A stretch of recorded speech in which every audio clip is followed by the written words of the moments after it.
rest of the fantasy community. Go ahead and book the L when they lose to me. It's nothing new to me, I'm just the dude you see. Biggest difference is I listen regularly. Yeah, I will not lose 14 my dudes. We are back. Welcome to another episode of the Fantasy 40 Podcast with myself, John Dabari, my co-host, Matt Walker, and the always missing in action, Andrew Burke is not with us again today. We're going to continue our Divisional Breakdown series. Today we're looking at the AFC East.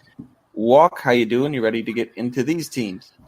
I'm doing great.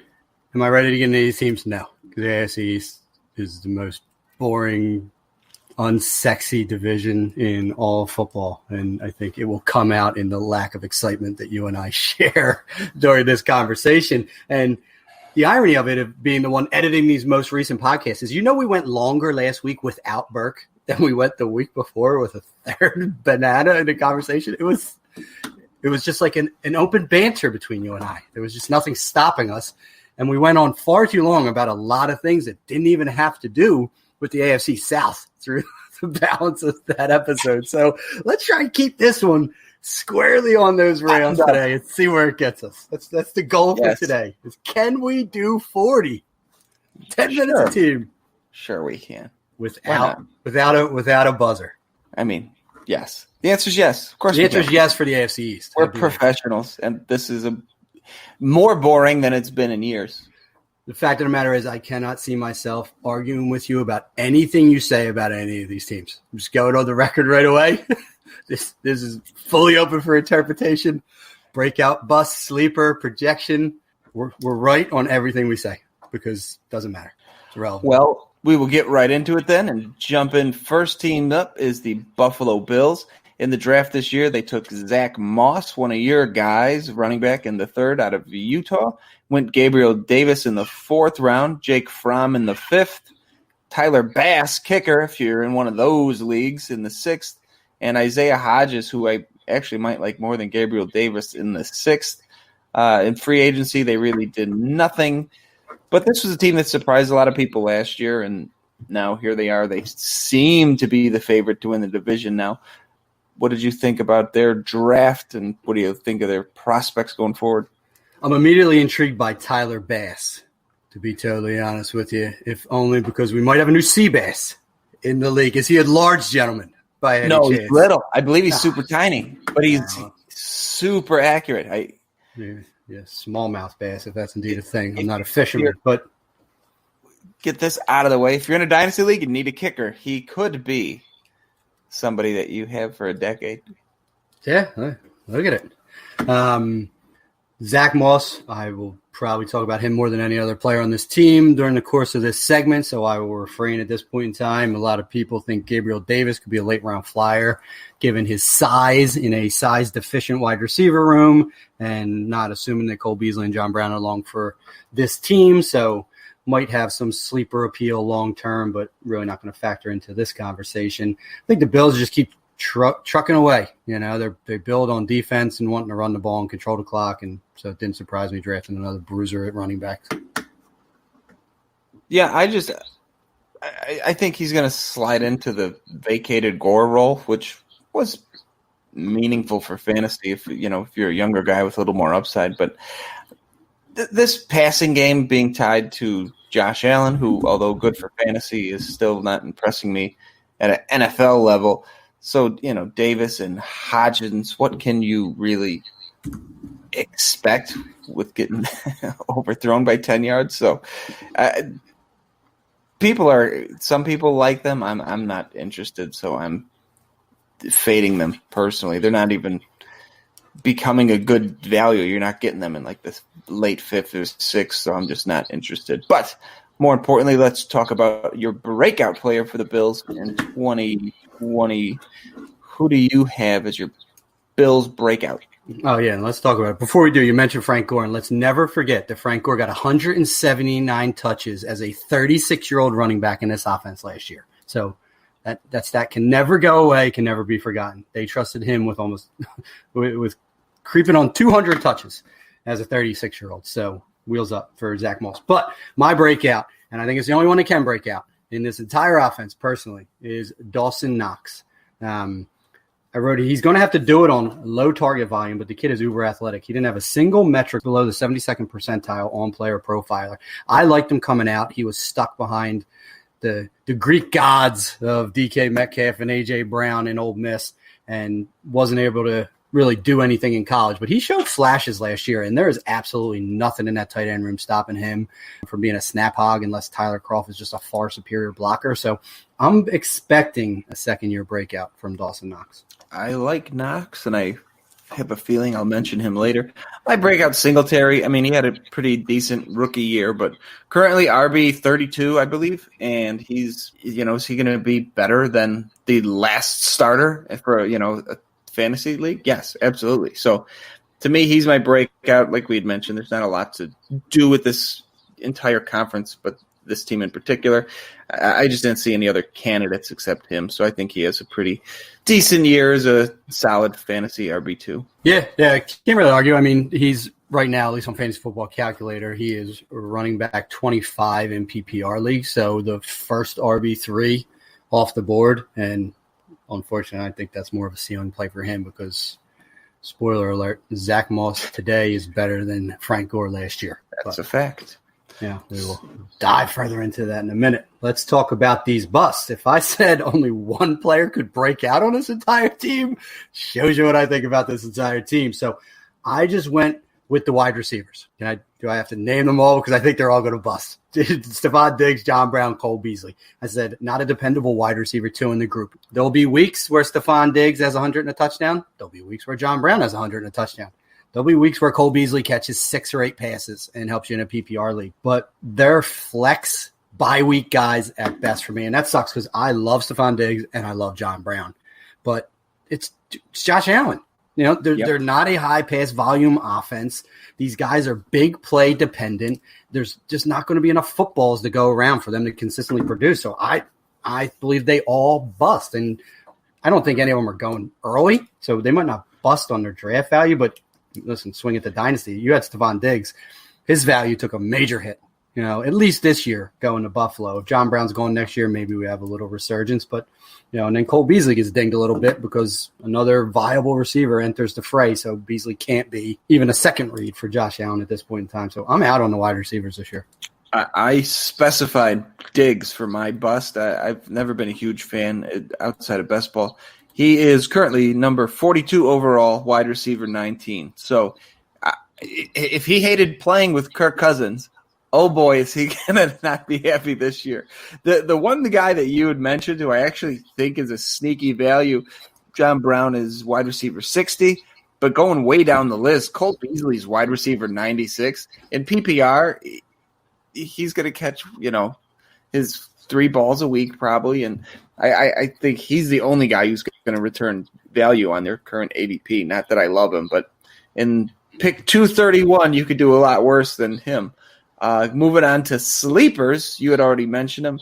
I have Dawson Knox currently, tight end 28. I don't see how you mention it all the time. If he could just stumble in the end zone a handful of times, he's going to outperform that ADP. And if he has any sort of rapport with Allen and gets targeted a little more heavily in the red zone, he could blow past it. So he was your breakout. He's my sleeper. We are, if nothing else, a tight end centric podcast from time to time. So we're all aboard the Dawson Knox train. Who's your sleeper? John, I can tell you, since I told you I did my homework this episode, there will be a fair amount of tight ends discussed in that breakout and sleeper segment. Yes, there are, according to what I see. For these next 2 divisions that we're running through.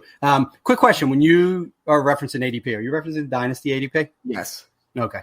Yeah, because the redraft ADP on Stephon Diggs, when I'm looking more redraft right now, is wide receiver 26. So he's the highest of high-end wide receiver 3s, which, like you said, best ball maybe, but I'm scared of that. There's a litany of names under him I'd rather have. And then John Brown at 51, a more palatable price. I'd rather have John Brown at 51 than Stephon Diggs at 26. And can't even get to your boy Cole Beasley because he doesn't fall in the top 67 per Fantasy Football Calculator. So talking of sleeper, I mentioned Zach Moss earlier. There is not a lot to go around in this Bills offense and not a lot of sleeping to be had. But for me, Zach Moss qualifies as a sleeper, especially in his rookie year. Mike Clay, team-by-team projections, has the Buffalo Bills as a team scoring 13 rushing touchdowns. A team. That includes Josh Allen's rushing touchdowns. That blew my mind seeing that. And I think he only had Zach Moss with like 4 of them. It was almost equitably split between the 3 guys, Josh Allen and the 2 running backs. I'm not going to go as far as to say that Zach Moss could score 13 touchdowns on his own, but Frank Gore was amongst the league leader in goal line carries last year and was tremendously ineffective doing it. And I just wrote, enter 223-pound Zach Moss. He has 8 touchdown upside rushing his rookie year. And if he gets the 179 touches that Gore got, I'm talking as far as say he'll cross the goal line 8 times this year. And for me, that qualifies as a sleeper. He might outscore Devin Singletary, to be totally honest with you, if he's given the Frank Gore role. I don't think you're crazy at all. I don't have the numbers in front of me, but yeah, Gore was like number 16 in carries inside the 20, number 11 from carries inside the 10, and like 8 from inside the 5. So I feel the same way about you. Going on to our predictions here, I actually had Moss with 600 yards and 8 touchdowns. So exactly what you just took a shot at, and I think he gets 16 receptions for about 100 through the air. That puts him around RB 39. It obviously could be significantly higher. I think that's a pretty safe floor for him, but that's my prediction for Moss. But I agree with you. He's a younger, bigger guy, and if he just takes over exactly the workload that was abandoned, he should easily return a decent value. Zach Moss at Utah is what Sean McDermott wanted Frank Gore to be last year in Buffalo. Just hard nose between the tackles runner that has a nose for the end zone. So my prediction is that none of the 3 receivers that I mentioned, Stephon Diggs, John Brown, or Cole Beasley, will finish in the top 30 wide receivers this year. So at least factoring where Stephon Diggs is currently ranked in redraft, it's not too much of a shock in the other 2. But I don't think I truly just don't even believe in really the consistent flex value of these guys in this offense. So I think they're better off thought of as best ball guys all day long. Redraft, I am scared to death. Yeah, I don't like them in general. I certainly don't like them at their ADP. That wraps up the Bills. Moving on to, if my alphabet serves me correctly, the Miami Dolphins. Yes, because we were going by team name, not city designation. So we're going to keep it very much in this vein. And the Miami Dolphins saw Tua Tagovailoa fall into their lap, in my opinion, at pick 5. Didn't do much else on the offensive side of the ball other than some offensive line help with some upsidey project guys, but I think they're building towards the future. So I'll trust them there, and I like how they finished last year. So I'm not taking any shots at the Miami Dolphins right now. And then their only other offensive contributions were Jordan Howard via free agency and a trade for your boy, Matt Breida, during the NFL draft. So they needed to shore up that quarterback position, and they really needed help at running back, where we were watching some combination of Kalen Ballage and Patrick Laird be the primary ball carriers for this team, and not even the lead rushers, because Ryan Fitzpatrick led the team in rushing last year, and that should never happen ever anywhere. And hopefully we'll see a remedy to that this year. So that is how they tackled the offseason. And let's just dive right into the breakouts. I will start with mine. And, hey, foreshadowing, Mike Gesicki, tight end, is going to break out this year. And I said, if he sees the 80 targets and Mike Clay projects he sees, then he will be a low-end tight end 1. What Mike Gesicki is by definition is a tight end. What Mike Gesicki is not by trade is a tight end. He is a big slot receiver for these Miami Dolphins. They finally figured out how to use him as such around the midpoint of last year, and he thrived at that point. Don't make him have responsibility as a blocker and protecting the quarterback. Put him out as a mismatch. He's an athletic freak of nature. Yeah. Just put him out in space. Let him just roam the middle of the field with reckless abandon and see what comes of it. I think Gesicki, who looked like a kind of scary bust his first year, just looked lost in the sauce, wasn't involved, but it's still tight end. I just still expected more from him given his draft pedigree, but changed my opinion a lot last year. And it goes to show if a team actually uses a player to their strengths and stop trying to fit him into a box, it could actually benefit him. So to me, Mike Gesicki has low-end tight end 1 written all over him this year. Also my breakout, he was tight end 12 last year. He actually already cracked into that tight end 1 tier, and I agree with everything you said. There's nothing more I can add to it. Athletic freak, They seem to use him a little more, got more familiar with him. No reason he can't take that next step, enter in year 3. He's a guy who's probably going to end up being a year in, year out tight end 1. Will he ever be the tight end 1 or top 5 guy? Probably not, but, you could do just fine with him being your tight end 8 every year, getting you enough points to keep you in week to week. For busts, we had mentioned before we started recording, this whole division was a little harder than it should have been. And just going through the ADP of a lot of these Dolphins guys, it was hard for me to find someone who could bust. So reluctantly, I'm going with Devontae Parker, currently 64th overall in ADP. What is this, year 5 now or year 6? I think he had the 5th-year breakout, so this is year 6. So I have 4 years of meh production and 1 good year. I'm going to side with the 4 years I've seen that were not that great. So reluctantly, I have a hard time thinking he's going to live up to that 64th ADP. Even though last year he finished 40th overall, wide receiver 11. The upside is there, but got to pick someone to bust. So I had to pick someone a little higher in the ADP. Devontae Parker, enjoy your short-lived resurgence. Yeah, listen, it's funny. I had Devontae Parker, and then I moved him off, but I kept my note for him, and I said he was projected at wide receiver 27. Again, this is all per Mike Clay. It's what his projections have him landing at the position. Projected as wide receiver 27, currently drafted on Fantasy Football Calculator, PPR, as wide receiver 29. So he's being drafted appropriately if you're just using those 2 metrics. I just vividly recall Devontae Parker second half surge after they lost Preston Williams. Preston Williams looked like he might have been becoming the guy, actually, before he tore his ACL. So Devontae Parker was a benefit of that and a number of Ryan Fitzpatrick YOLO balls, which can only go on for so long, as we well know with Ryan Fitzpatrick. The wheels can fall off just as quickly. So I'm there with you because I don't believe he has another wide receiver 1 season in him, but people aren't drafting him as such. So I'm kind of on the fence of those 2. I went with a guy that I was taking pot shots at last year that I'm just going to double down on, and it's Jordan Howard. He does not work in today's NFL. Jordan Howard, 1990, would be a perennial RB1 on everyone's team, given his ability to shoulder a 300 carry load. But even in the slight glimpses where he showed passable skills as a pass catcher, he is not used as one, so it limits any potential upside for him. I did not even look what his ADP is or any of that type of stuff. The people that thought him going to Miami and it, it's like a career resurgence, he's probably going to be a 200 carry guy, very limited in the passing game. And the aforementioned Matt Breida, barring injury, is going to be an impediment to Jordan Howard being anything more than a Hail Mary break glass in case of emergency RB4. Hurtful. Jordan Howard? Sorry. Yeah, truth hurts. All right, moving over to sleepers. You threw Jordan Howard and Matt Breida's name out there. I have them both as my sleeper. ADP, Jordan Howard is RB44. Breida is RB appropriately priced. Breida, is 46. So overall, they're going 126 for Howard, 131 for Breida. I think they both outperform that ADP. I don't see how either one finishes that low, especially in PPR with Breida. So I got a little more in the predictions part, but they're both my sleepers. I think in the league, I've noticed in mocks I've done, running back is drying up real fast this year.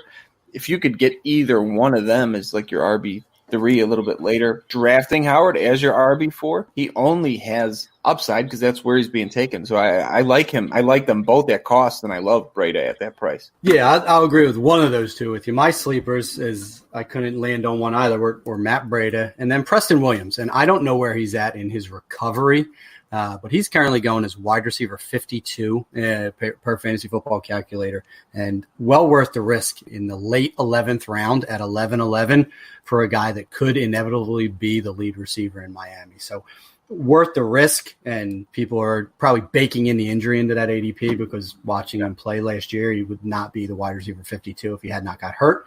He would probably be being talked about in the 30s. So take the dip, and potentially reap a 20 ADP reward from a guy who could be the wide receiver 1 on his team. What are your predictions for the Dolphin players? Well, took a shot at Jordan Howard, so I'm just going to circle around one more time and just kneecap the poor man. And it's, as I previously stated, is that Jordan Howard is a RB4 this year, and Matt Breida is going to flirt with low-end running back 2 production. Well, we are kind of close on one, not on the other. My prediction, I think Brady and Howard both finish as RB2s. I think they both finish in that 13 to 24 range.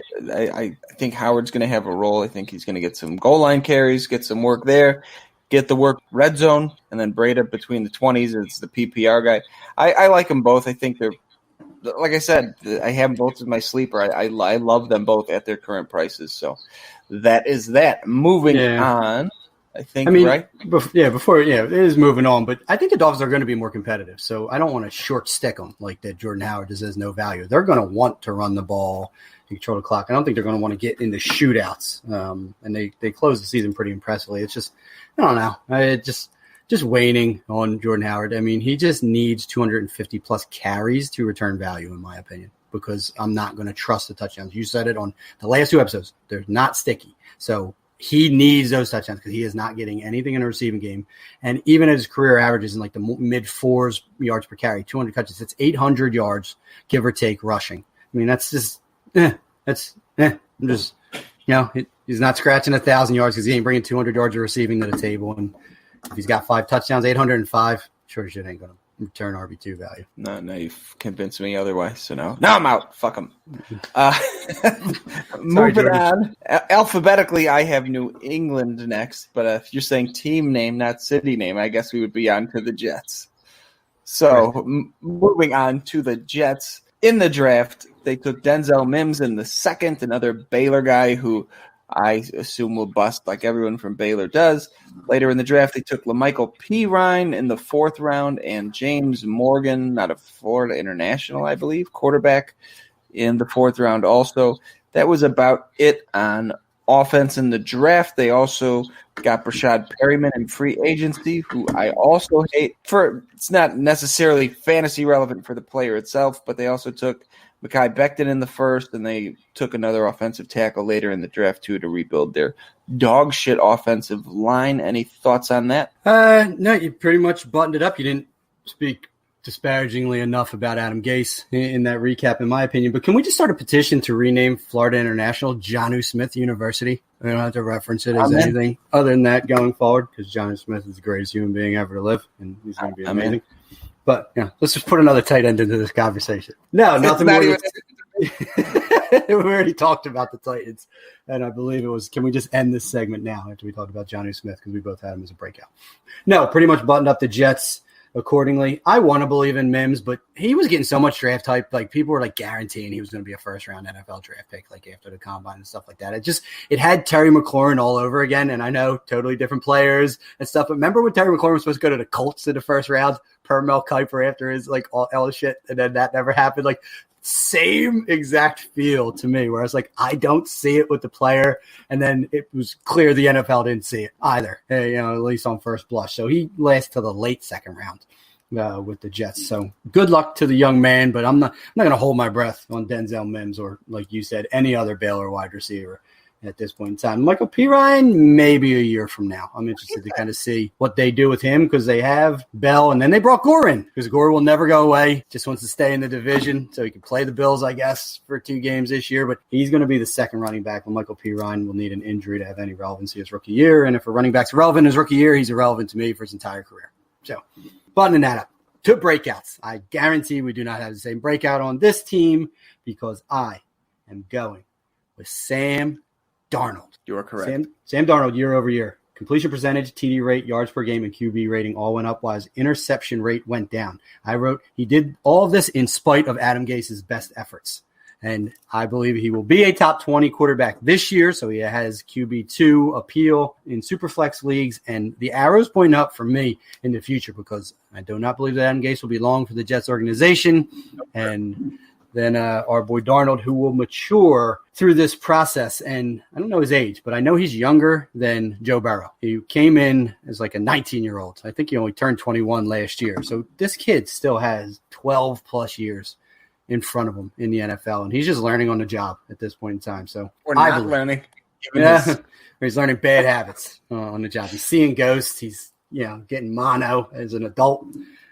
Don't really understand that. I thought it was a kid's disease, but just turned 23. Just turned 23. Still, will always be younger than Joe Burrow. That's what I am certain of for the rest of his life. No matter what happens, he'll be younger than Joe Burrow. So 3 years of NFL experience at the ripe old age of 23 will go a long way for Sam Darnold. I believe he will be a high-end QB2, like in the top 18, obviously, probably top 15 1 year from now. Yeah, I've never not that I hate him. I was just never as big a Darnold guy as a lot of other people were, and being with Gase is never good to me. The piles of negatives outweigh the positives. So yeah, he should have stayed in college one more year, and his whole life would be different. He probably wouldn't be on the Jets. He would have been more prepared for things, landed in a better situation. But hey, the kid came out and got paid. So kudos to him. Can't fault him. My breakout, as you had mentioned earlier, keeping it with the tight ends, Chris Herndon. In 2018, he was tight end 16. He missed last year. I think he played one game and then got hurt. Currently, ADP is tight end 21, so he's not really a screaming value. That's probably pretty fair. 171st overall, but I think the upside is there. You know, like I said, 1 year removed from a top 16 season. Could somebody like Darnold, need to rely on him more? Because I hate this wide receiver core, much like you said about Buffalo. Mm-hmm. I don't think he's got the weapons in the passing game, aside from someone else who I'll mention later. But I don't like Mims. I don't like Perriman. I think Herndon is the beneficiary of that. So I like Herndon to outperform that ADP and be a breakout tight end candidate. Oh, love Chris Herndon. First off, he was suspended because he was, I think, caught a DUI. So he was just being a child in his adult life. So he was suspended for 3 or 4 games to start the year. And then, yes, he came in, played a game, and hurt his hamstring, and then never saw him again. So lost season for Chris Herndon. Hopefully better in 2020. My bust transition, you were talking about the wide receiver room, so let's just get all up in that wide receiver room. And I'm just going with Rashad Perriman. Good for him. Having a kind of career resurgence, I guess. I mean, he's just catching 1 year deals right now, so people still don't believe he got a 1 year deal in Tampa. He's getting a 1 year deal. He might be the 1 year deal guy, a la maybe a Devin Funchess, who's already been paid way more than he should in his entire career. But I just had the stars align for Perriman last year with Jameis Winston and all those wide receiver injuries in front of him. There's a different QB and scheme now, and I said hopefully he's sold high on Rashad Perriman. I'm not buying it, and he's likely elsewhere next year after probably a nondescript year with the Jets. Yeah, from what I've seen, right, the plan is for Perriman to come in and take over Robbie Anderson's role, which they didn't use Robbie Anderson properly, and I would argue Robbie Anderson's better than Perriman, so what are you going to expect from him? For me, the bust, I have Mims and Perriman. Wide receiver 46 currently for Mims, Perriman 68. Tied to this dog shit Gase team. They're both one missed meeting away from never seeing the field. So I don't like either one of them, contrary to your breakout being Sam Darnold. I think Darnold has a down year because I don't think he's got the tools in place to have a good year. So I think Mims and Perriman both busts at their ADP. I'm not interested at all. Yeah, see, I think Darnold has better weapons this year, potentially, some of the parts, and should see an upgrade in the offensive line, albeit not to the degree I would have liked for them to upgrade the offensive line, but it was atrocious last year. Right now, redraft, fantasy football calculator, Rashad Perriman's going wide receiver 58 in PPR. You mentioned Robbie Anderson. Robbie Anderson's going wide receiver 63 in PPR. Not really understanding that because I'm going to take Robbie Anderson in Carolina all day over Rashad Perriman. But yes, I digress. So keeping with the theme, who's your sleeper? But the theme is correct because I'm staying at wide receiver. I actually really like Jamison Crowder this year. I think last year, week 1, he had that crazy 17 target, 11 catch game or something nuts. So he's got rapport with Darnold. I think he's going to be the more trusted weapon, similar to why I liked Herndon. They're just going to be underneath and open. So why take the risk to these two speedy bums, Mims and Perriman? He's currently 113th overall for Dynasty, wide receiver 54. PPR alone, I don't see how he doesn't blow that out of the water. I mean, he should see the volume enough to keep him well above that. Wide receiver 54 is crazy for a guy who's already shown rapport with that. So I wouldn't be shocked to see him easily, comfortably in the wide receiver 2 conversation. So for me, I think people are sleeping on Crowder, and he's flashed when he's been given the chance. So I'm a fan. You know I'm a fan, John. I literally had to twist your arm via a group chat to draft him in one of our dynasty leagues with the Fantasy 40, but you know I'm there. So we'll talk about Crowder in 1 second.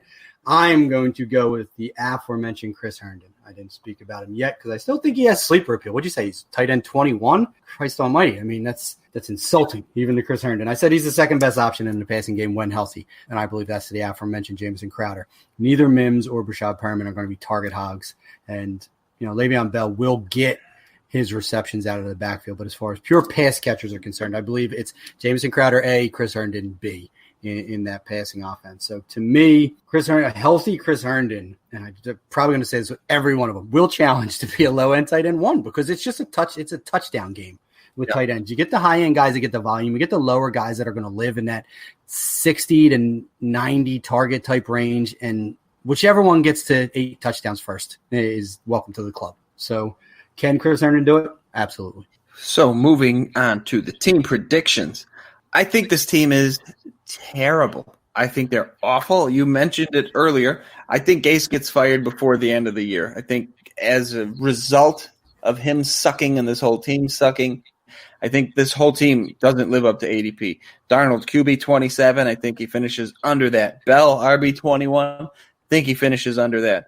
I like Crowder and Herndon, but other than that, Perryman, Mims. I think the whole team grossly underperforms. I think they suck, and I think Gase gets fired before we get to week 17. So to me, everything. Just my prediction is garbage team, Gase on the streets where he belongs, and everybody really lets their fantasy owners down. I think we've seen that story before, and it was called 2019. So you're just running it back with these the terrible Jets offense. For me, it's a Jamison Crowder will be a top 30 wide receiver in PPR this year. He's currently in redraft ADP wide receiver 45, so that's a 15-spot jump. Some of the names in front of him that I think he will no doubt pass. I think 30's low. I think you could. I don't disagree. Yeah, I do not disagree. I think he has wide receiver 2 upside, but he will finish. You say he's more likely to finish ahead of wide receiver 20 or under wide receiver 30? I don't think he's. I would go under 30 because I don't think he has top 20 upside because he's just not going to catch touchdowns. But some of these names ahead of him: CeeDee Lamb, Henry Ruggs, Emmanuel Sanders, Jerry Jeudy. I mean, it's rookies. You're assuming them just to walk right into volume and production. When we've seen it from Crowder, like not Sanders. Sanders is like a third banana with the Saints. I'm taking Crowder over all those guys without hesitation. I might take Sanders, but I'm not. I'm not there on Sanders. I'm just not there. I mean, he's going to be a better NFL receiver for the Saints than I think he is for fantasy receiver. So, but I digress. Moving on, last and probably least at this point in time, certainly least are those New England Patriots.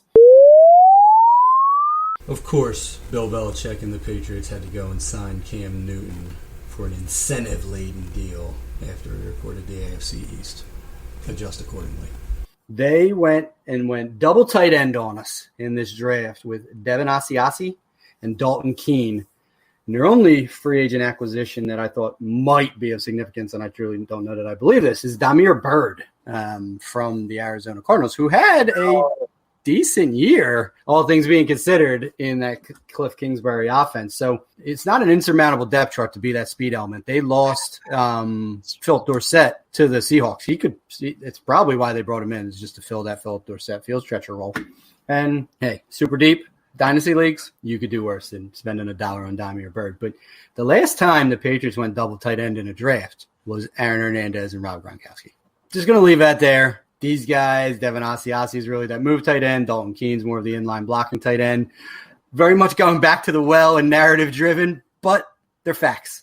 It just looks like something could come of this. There is no one in that tight end room that is stopping these two gentlemen from getting on the field immediately. But Devin Asiasi, to me, is the player to draft first. He's the tight end that they drafted first as well. And Dalton Keene, more of a dart throw. But they have Matt Lacoste. Yeah. That's him.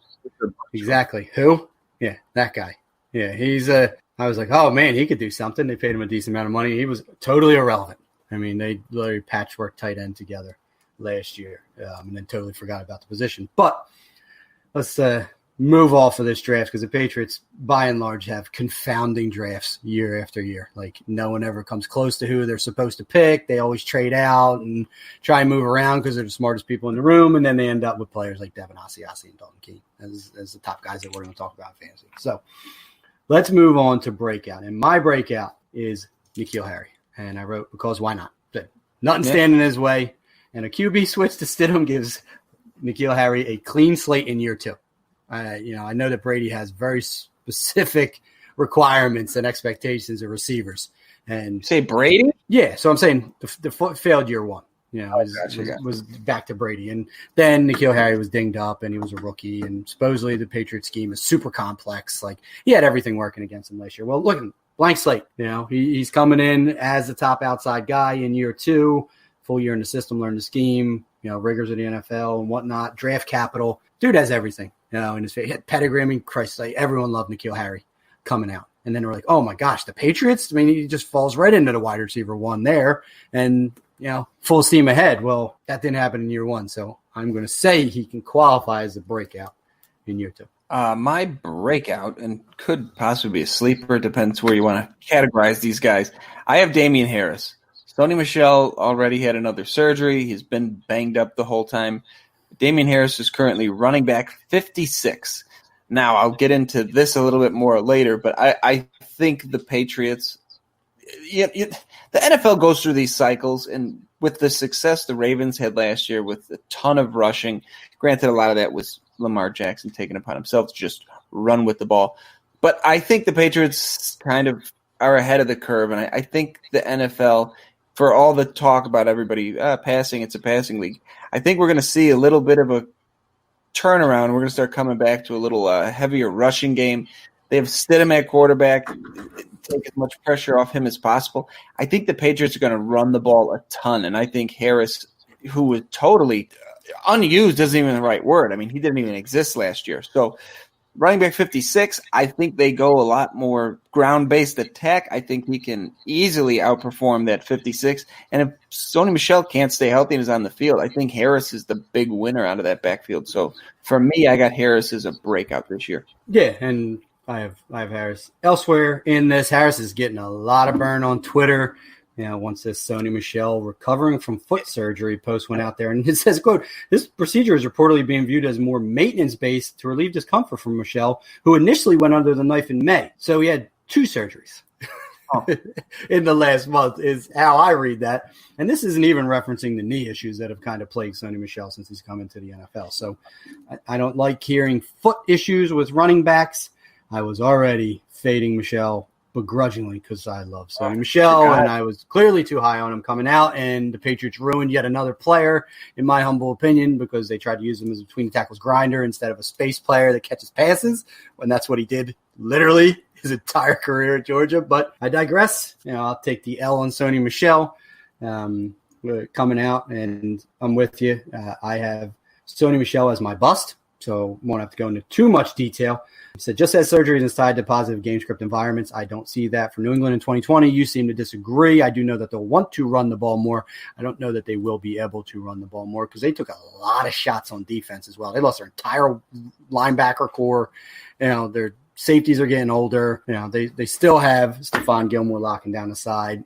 Nothing notable on the defensive line, in my opinion. Chase Winovich looked like he had some upside, but they'll scheme it together because it's Belichick. But I just see this whole team going in the wrong direction. So my bust, Sony Michel. Who's your bust? I had a hard time with this one because I thought everyone's ADP was pretty fairly priced.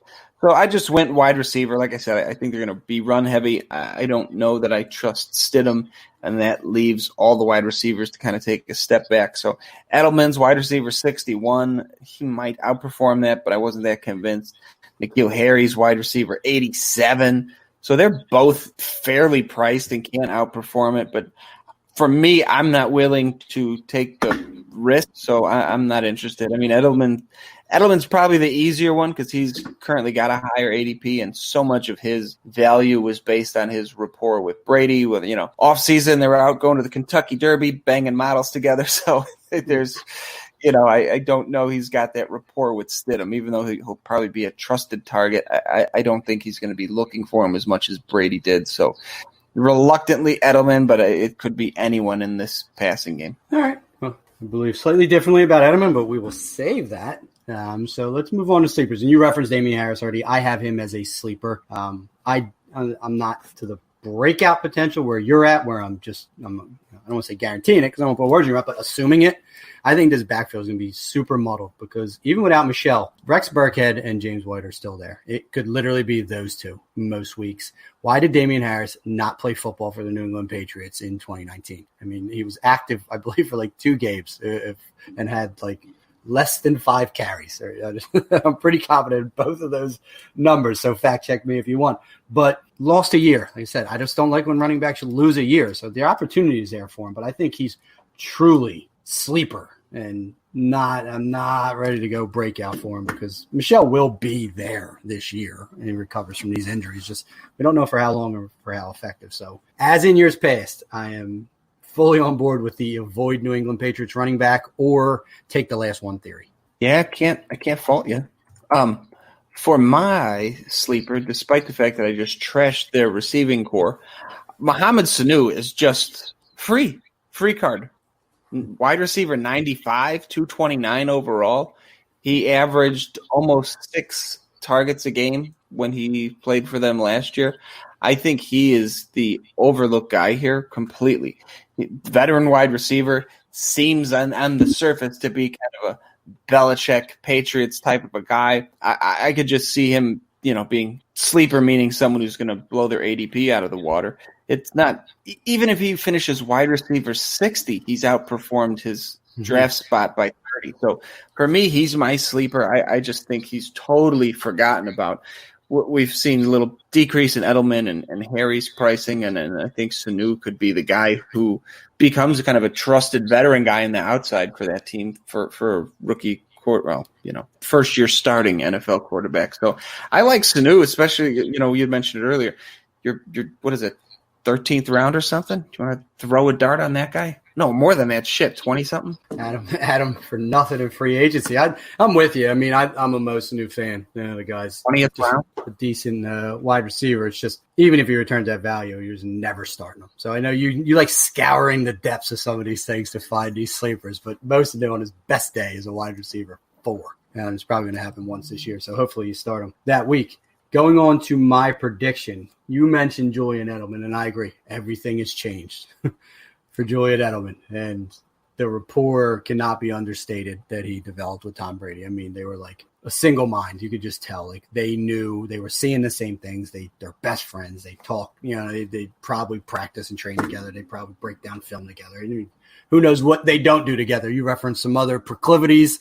They might even do that together. But, he's not there anymore. So Edelman has already fallen down to wide receiver 37 in PPR redraft. Wide receiver 37 in PPR redraft. I don't care that Tom Brady isn't there anymore. Julian Edelman is still the best pass catcher and most reliable pass catcher in that entire offense. And I have to think a young Jared Stidham will be looking for Julian Edelman quite frequently in 2020. He guaranteed is a top 24 wide receiver again this year in PPR.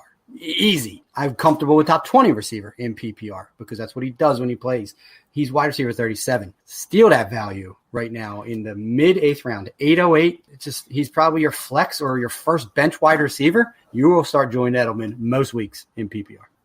I've got a ton of him, so I hope you're right.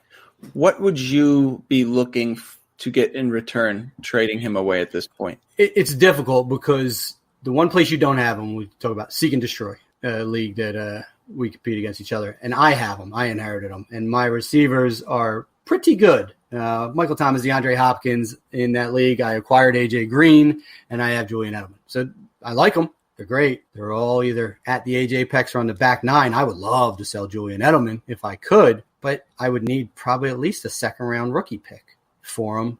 Probably want a player to go with it, and I just don't know that people are willing to pay that price for a guy that this might be the last year of Julian Edelman. 34 years old. I was able to move him in one league for a 2021 second. Or was it a 2022? Either way, I got a second. but I needed a second because I couldn't get any players back because my roster had too many people. So to me, that was a huge win. Looking at recent trades on the DLF Trade Finder, went for a 4th and a 6th. Like, it's not even worth it, right? No, it's if you know the league construct and it's a full IDP, then that's not as bad, but not. I mean, there shouldn't be a 6th round in a standard. Edelman for AJ Green, Edelman for Khalil Mack and a second. Edelman do that. Yeah, I'll definitely do that. Khalil Mack in a second. I mean, you were just doing it for a second. Throw in Khalil Mack. James White and Manny Sanders. Yeah, I'm doing that. For Damian Harris. No, not scary.